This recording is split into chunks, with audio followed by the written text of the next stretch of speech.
అమృత ఆయుర్వేద సిద్ధ హాస్పిటల్లో సంతానం లేకపోవడం, ఫైబ్రాయిడ్స్, యోని ఇన్ఫెక్షన్లు లేదా బ్యాక్టీరియల్ ఇన్ఫెక్షన్ల వల్ల కలిగే దురద మరియు మహిళల్లో సాధారణంగా వచ్చే నెలసరి సమస్యలు, వైట్ డిశ్చార్జ్ వంటివి మరియు హార్మోన్ సమస్యలకు శరీరానికి హాని కలగకుండా నేచురల్ ట్రీట్మెంట్ ఇవ్వబడును. సంతానానికి కావలసిన స్పెర్మ్ కౌంట్ పెరగడానికి మరియు నరాల బలహీనత వంటి సమస్యలకు శరీరానికి హాని కలగకుండా నేచురల్ ఆయుర్వేదిక్ ట్రీట్మెంట్ ఇవ్వబడును. మా బ్రాంచులు హైదరాబాద్, విశాఖపట్నం, నెల్లూరు. దూర ప్రాంతంలో ఉన్న వారికి ఆన్లైన్ కన్సల్టేషన్ సౌకర్యం ఉంది. మెడిసిన్స్ కొరియర్ ద్వారా పంపించబడును. Phone number 91541 91959 91541 91969. ధర్మేంద్ర ప్రధాన్ కొద్ది రోజులుగా దేశవ్యాప్తంగా తీవ్ర చర్చనీయాంశమైన కేంద్ర మంత్రి ఈయన. నీట్ ప్రశ్నాపత్రాల లీకేజీకి కేంద్ర విద్యాశాఖ మంత్రి ధర్మేంద్ర ప్రధాన్ గారు బాధ్యత తీసుకోవాల్సిందేనంటూ దేశ రాజధాని ఢిల్లీలో విద్యార్థులంతా నిరసన గళాన్ని వినిపిస్తూ వస్తున్నారు. పోలీసులు లాఠీ చార్జ్ చేస్తున్నా, అన్నం నీళ్లు దొరకకుండా దగ్గరలోని హోటళ్లను మూసేస్తున్నా, మెట్రో రైల్వే సర్వీసులను బంద్ చేస్తున్నా, ఇంటర్నెట్ సేవలను నిలిపివేస్తున్నా, చివరకు ఈ నిరసనలో పాల్గొంటున్న వారిపై విద్యార్థుల పాస్పోర్ట్లను రద్దు చేస్తామని ప్రకటించినా సరే జంతర్ మంతర్ నుంచి విద్యార్థులు కదలడం లేదు. దీంతో జాతీయ భద్రతా చట్టం కింద చర్యలను చేపట్టేందుకు ఢిల్లీ పోలీసు యంత్రాంగం సిద్ధమవుతుంది. ఈ చట్టం కింద నిరసనకారులను గుర్తించి అదుపులోకి తీసుకుని కేసు పెట్టకుండానే 12 రోజుల పాటు నిర్బంధించే అవకాశం ఉంటుంది. వాళ్ళంతా దేశద్రోహులు, సంఘ విద్రోహులు, పాకిస్తాన్ నుంచి వాళ్ళకు ఫండింగ్ వస్తుందంటూ సోషల్ మీడియాలో ఓ సెక్షన్ జనాల నుంచి విద్యార్థుల ఉద్యమంపై విమర్శలు రావచ్చుగాక, కానీ అసలు వాస్తవం ఏమిటన్నది కేంద్ర ప్రభుత్వం ఆలస్యంగానైనా కళ్ళు తెరిచింది. స్వయంగా ప్రధానమంత్రి నరేంద్ర మోదీ గారే రంగంలోకి దిగి మరీ నష్ట నివారణ చర్యలు చేపడుతున్నారు. అయితే ఇంత జరుగుతున్నా సరే ప్రధానమంత్రి నరేంద్ర మోదీ గారు కేంద్ర విద్యాశాఖ మంత్రి ధర్మేంద్ర ప్రధాన్ గారితో రాజీనామా చేయించకపోవడం వెనుక కారణాలేంటి? అసలు ఎవరి ధర్మేంద్ర ప్రధాన్? ఆయన బ్యాక్గ్రౌండ్ ఏంటి? దేశవ్యాప్తంగా విద్యార్థుల ఉద్యమం విస్తరిస్తున్నా సరే ధర్మేంద్ర ప్రధాన్ గారినే మోదీ గారు వెనకేసుకుని రావడం వెనక కథ ఏంటి? ధర్మేంద్ర ప్రధాన్కే మోదీ గారు అండగా నిలవడం వెనక రీజన్ ఏంటి అన్న వివరాలను ఈ వీడియోలో క్లియర్గా చెప్పుకుందాం. ముందుగా ధర్మేంద్ర ప్రధాన్ గారి బ్యాక్గ్రౌండ్ ఏంటి, ఏపీ సర్కారుతో ఆయనకు గొడవ ఏంటన్న వివరాలను చెప్పుకుందాం. ధర్మేంద్ర ప్రధాన్ గారిది ఒడిశా రాష్ట్రం అంగుల్ జిల్లాలోని తాల్చేరులో ఆయన పుట్టి పెరిగారు. తల్లి పేరు బసంత మంజరి ప్రధాన్, తండ్రి పేరు డాక్టర్ దేవేంద్ర ప్రధాన్. 1969 సంవత్సరం జూన్ నెల 26వ తారీఖున పుట్టిన ఆయనకు ప్రస్తుతం అక్షరాల 57 ఏళ్ల వయసు. 1990 సంవత్సరంలోనే ఆయన ఎంఏ పూర్తి చేశారు. భువనేశ్వర్లోని ఉత్కల్ యూనివర్సిటీలో ఎంఏ చదివిన ఆయన తన తండ్రి రాజకీయ వారసుడిగా రాజకీయాల్లోకి వచ్చారు. ప్రస్తుతం ఒడిశాలోని సంబల్పూర్ లోక్సభ నియోజకవర్గానికి ప్రాతినిధ్యం వహిస్తున్న ఆయన బీజేపీ అధికారంలోకి వచ్చిన ప్రతిసారి మంత్రి పదవిని దక్కించుకుంటున్నారు. మోదీ ప్రధానమంత్రి అయినప్పటి నుంచి ఆయన 3 ప్రభుత్వాలను ధర్మేంద్ర ప్రధాన్ గారికి మంత్రి పదవి లభిస్తూనే ఉంది. ప్రస్తుతం కేంద్ర విద్యాశాఖ మంత్రిగా ఉన్న ఆయన గతంలో పెట్రోలియం శాఖ మంత్రిగా, ఆ తర్వాత ఉక్కు శాఖ మంత్రిగా, ఆ తర్వాత నైపుణ్యాభివృద్ధి శాఖ మంత్రిగా పనిచేశారు. ధర్మేంద్ర ప్రధాన్ గారిది రాజకీయ నేపథ్యం ఉన్న కుటుంబమే. ఆయన తండ్రి డాక్టర్ దేవేంద్ర ప్రధాన్ గారు వైద్యుడిగా పనిచేసి ఆ తర్వాత పూర్తి స్థాయిలో రాజకీయాల్లోకి వచ్చారు. ఒడిశా బీజేపీ రాష్ట్ర అధ్యక్షుడిగా పలుమార్లు పనిచేశారు. వాజ్పేయి ప్రభుత్వంలో కేంద్ర సహాయ మంత్రిగా పనిచేశారు. ఒడిశాలో బీజేపీని సంస్థాగతంగా విస్తరించిన తొలితరం నాయకుల్లో దేవేంద్ర ప్రధాన్ గారు కూడా ఒకరు. ఆయన వారసుగా 1983 సంవత్సరంలో ఏబీవీపీ కార్యకర్తగా Dharmendra Pradhan youth political career start అయింది. తాల్చేర్ కాలేజీలో విద్యార్థి సంఘంలో పనిచేశారు. 1985లో విద్యార్థి సంఘం అధ్యక్షుడిగా ఎన్నికయ్యారు. ఆ తర్వాత విద్యార్థి సంఘం కార్యదర్శిగా కూడా పనిచేశారు. 1995లో ఏబీవీపీ జాతీయ కార్యదర్శి అయ్యారు. అనంతరం బీజేపీ యువజన విభాగమైన భారతీయ జనతా యువ మోర్చాలోకి వచ్చారు. 2004 నుంచి 2006 మధ్య బీజేవైఎం జాతీయ అధ్యక్షుడిగా పనిచేశారు. బీజేపీ జాతీయ కార్యదర్శి, జాతీయ ప్రధాన కార్యదర్శి వంటి కీలక పదవులను సైతం నిర్వహించారు. ఛత్తీస్గఢ్, కర్ణాటక, బీహార్, జార్ఖండ్, ఉత్తరప్రదేశ్ రాష్ట్రాల్లో పార్టీ వ్యవహారాల బాధ్యతలను కూడా చేపట్టారు.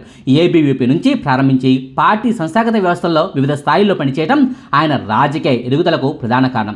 ఆయన తన పొలిటికల్ కెరీర్లో మొట్టమొదటిసారిగా 2000 సంవత్సరంలో ఎన్నికల్లో పోటీ చేశారు. 2000 సంవత్సరంలో ఒడిశాలోని పల్లహారా అసెంబ్లీ నియోజకవర్గం నుంచి బీజేపీ అభ్యర్థిగా గెలిచారు. 2000 నుంచి 2004 సంవత్సరం వరకు ఒడిశా శాసనసభ్యుడిగా పనిచేశారు. ఆ తర్వాత 2004లో జరిగిన సార్వత్రిక ఎన్నికల్లో దేవ్గఢ్ లోక్సభ నియోజకవర్గం నుంచి గెలిచారు. ఆ తర్వాత మళ్ళీ 15 ఏళ్ల తర్వాత ప్రత్యక్ష ఎన్నికల్లో పోటీ చేసి 2024లో సంబల్పూర్ లోక్సభ నియోజకవర్గం నుంచి ఎంపీగా గెలిచారు. మధ్యలో 2 సార్లు అంటే 2012 సంవత్సరంలో ఒకసారి బీహార్ నుంచి రాజ్యసభకు ఎంపిక కాగా 2018లో మరోసారి మధ్యప్రదేశ్ రాష్ట్రం నుంచి రాజ్యసభకు ఎంపికయ్యారు. రాజ్యసభ ఎంపీగా ఉంటూనే మోదీ మొదటి 2 సర్కారుల్లో కేంద్ర మంత్రిగా కూడా ఈయన వర్క్ చేశారు. 2014 సంవత్సరంలో మొదటిసారి మోదీ ప్రధానమంత్రి అయిన వెంటనే మొట్టమొదటి క్యాబినెట్లోనే ధర్మేంద్ర ప్రధాన్ గారికి మంత్రి పదవి దక్కింది. పెట్రోలియం, సహజ వాయువు శాఖ సహాయ మంత్రిగా ఆయన ప్రమాణ స్వీకారం చేశారు. ఆ తర్వాత 2017లో క్యాబినెట్ మంత్రిగా ఆయనకు పదోన్నతి లభించింది. పెట్రోలియం శాఖతో పాటుగా నైపుణ్యాభివృద్ధి శాఖ మంత్రిగా కూడా బాధ్యతలు చేపట్టారు. ఆ తర్వాత 2019లో మోదీ గారి రెండో సర్కారులో పెట్రోలియం, సహజ వాయువు, ఉక్కు శాఖలు ఆయనకు దక్కాయి. 2021 సంవత్సరంలోనే విద్యాశాఖ మంత్రిగా ఆయన బాధ్యతలు చేపట్టారు. ఆ తర్వాత మూడోసారి మోదీ గారు గెలిచినా కొత్త క్యాబినెట్ను ఏర్పాటు చేసిన ధర్మేంద్ర ప్రధాన్ గారిని మాత్రం అదే విద్యాశాఖలో కొనసాగిస్తూ వస్తున్నారు. మోదీ గారి మొదటి 2 ప్రభుత్వాల పదవీ కాలాల్లో ధర్మేంద్ర ప్రధాన్ గారి పేరు పెద్దగా వినిపించలేదు. కానీ నీట్ ప్రశ్నాపత్రాల లీకేజీ వ్యవహారం తర్వాత నుంచి మాత్రం ఎక్కడ చూసినా ఈ కేంద్ర మంత్రి పేరే వినిపిస్తోంది. 2026 సంవత్సరం మే నెల 3వ తారీఖున నీట్ పరీక్షలు జరిగాయి. ఆ పరీక్షకు సంబంధించిన ప్రశ్నాపత్రాలు లీక్ అయ్యాయని ఆ తర్వాత సాక్ష్యాలతో సహా బయటకు వచ్చాయి. దీంతో విచారణ చేపట్టిన సర్కారు నిజంగానే తప్పు జరిగిందని గ్రహించి వెంటనే ఆ పరీక్షలను రద్దు చేసినట్టుగా మే నెల 12వ తారీఖున ప్రకటించింది. అదే సమయంలో రీ ఎగ్జామ్ కూడా నోటిఫికేషన్ ఇవ్వడం జరిగింది. జూన్ 21వ తారీఖున రీటెస్ట్ జరగడమే కాదు, ఆ తర్వాత పరీక్షల ఫలితాలు కూడా ఇప్పటికే వచ్చేసాయి. అయితే నీట్ ప్రశ్నాపత్రాల లీకేజీకి బాధ్యతగా కేంద్ర విద్యాశాఖ మంత్రి రాజీనామా చేయాలంటూ కాక్రోచ్ జనతా పార్టీ ఆధ్వర్యంలో ఢిల్లీలో జంతర్ మంతర్ కేంద్రంగా జూన్ నెలలోనే నిరసనలు ప్రారంభమయ్యాయి. అమెరికా నుంచి వచ్చి మరీ నిరసన దీక్షను చేపట్టిన సీజేపీ అధ్యక్షుడు అభిజిత్ దిప్కేకు తోడుగా జూన్ 28వ తారీఖున సోనం వాంగ్చుక్ గారు కూడా నిరాహార దీక్షను సైతం చేపట్టారు.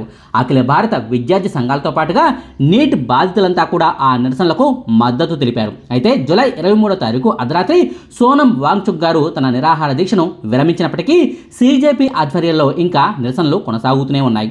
కేంద్ర మంత్రి రాజీనామా చేయాలి. నీట్ పేపర్ లీక్ వల్ల ఆత్మహత్య చేసుకున్న విద్యార్థుల కుటుంబాలకు ₹1 కోటి చొప్పున పరిహారం ఇవ్వాలి.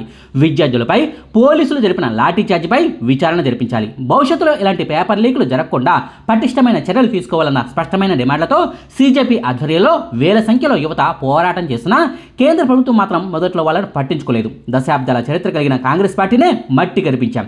దేశవ్యాప్తంగా బీజేపీని విస్తరిస్తున్నాం. ప్రతి ఎన్నికల్లోనూ గెలుస్తూ వస్తున్నాం. ఆఫ్టర్ ఆల్ కాక్రోచ్ పార్టీని చూసి మనం భయపడేదేంటి?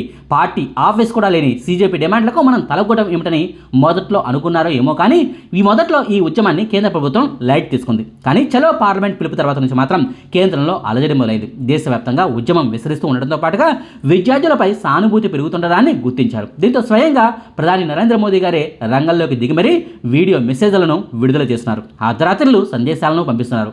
ఫాస్ట్ ట్రాక్ కోర్టులను ఏర్పాటు చేస్తాం, దోషులకు కఠిన శిక్షలు విధిస్తాం, చర్చలకు రండి, మాట్లాడుకుందామంటూ స్వయంగా మోదీ గారే చెప్తున్నారులే. కానీ కేంద్ర మంత్రి ధర్మేంద్ర ప్రధాన్తో రాజీనామా చేయించేందుకు మాత్రం మోదీ సర్కారు మొగ్గు చూపలేదు. ఆయనతో రాజీనామా చేస్తే అది తమ ప్రభుత్వానికే మాయని మచ్చలా మిగిలిపోతుందన్నది మోదీ, అమిత్ షాల భావన. అందులోనూ ధర్మేంద్ర ప్రధాన్ గారు కరుడుగట్టిన కాషాయ పార్టీ కార్యకర్త.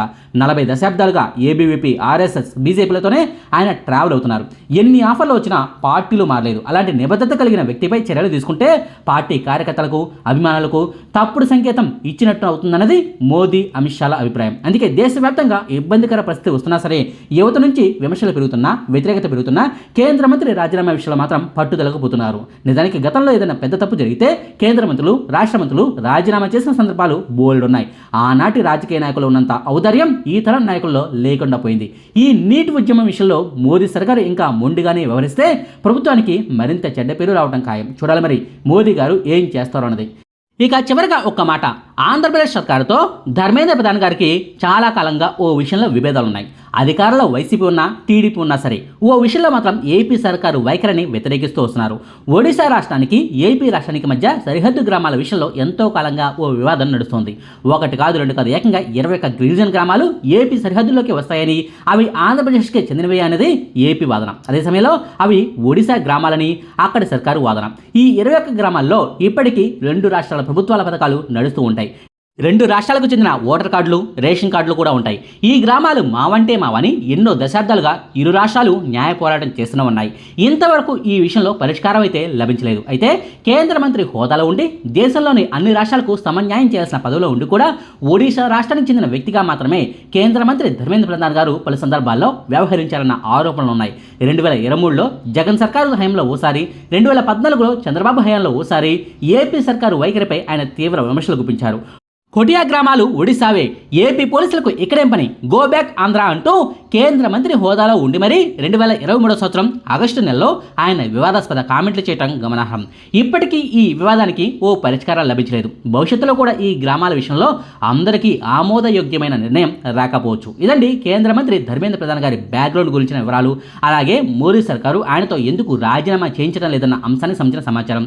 మీకు ఈ వీడియో నచ్చితే లైక్ చేయండి, షేర్ చేయండి. మరిన్ని ఆసక్తికరమైన వీడియోల కోసం మా కొత్త ముచ్చట ఛానల్ను సబ్స్క్రైబ్ చేయడం మాత్రం మర్చిపోకండి. Thank you.